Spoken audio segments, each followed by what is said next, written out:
Лёша шел в приют за собакой средних размеров, еще бы, в однушке какому-нибудь волкодаву было бы просто тесно. Но Мишка его покорил сразу. Крупный, но робкий пес сидел немного в стороне от своих собратьев и смотрел на посетителей добрыми, но необычайно грустными глазами. Это Мишка, он когда-то был домашним, а потом то ли дети в семье появились, то ли переезд. В общем, попал к нам, пояснил Лёша волонтер, уже второй месяц у нас живет. Людей не боится, с другими собаками ладит, но не очень любит играть, таких редко берут. Во-первых, уже взрослый, чаще берут щенков. Во-вторых, крупный, хоть раньше и жил в квартире. Лёша еще недолго походил по приюту, а потом еще раз обернулся на Мишку. Тот сидел в своем вольерчике и как-то по-человечески вздыхал, тогда все и решилось. Через час Мишка уже настороженно ходил по квартире и обнюхивал свою новую лежанку, она явно была мала. «Уж извини, я не ожидал, что ты будешь размером с медведя», – пожал плечами Лёша. «Завтра прикупим тебе лежбище по размеру, а эту ночь придется тебе здесь умещаться».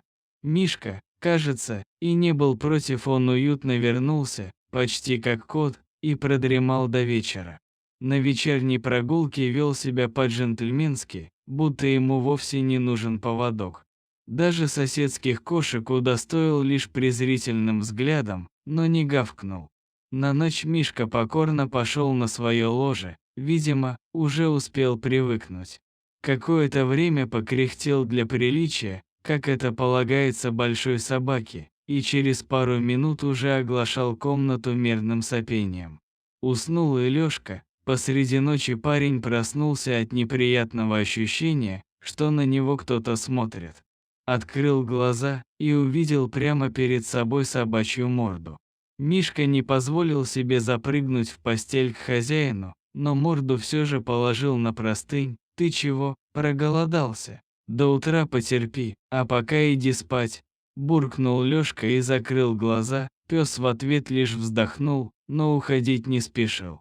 Лёшка сквозь сон вынул руку из-под одеяла и осторожно погладил Мишку по голове. Того, видимо, это полностью устроило, ведь он тут же поплелся обратно к себе. За ночь такое случилось еще 2 раза.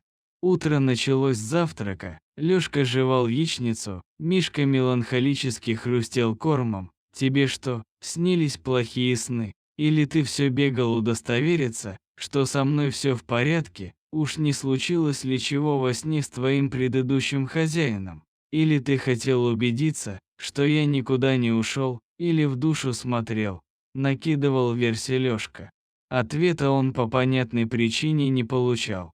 Зато понял, что за неполные сутки успел привязаться к этому немного неуклюжему и грустному псу.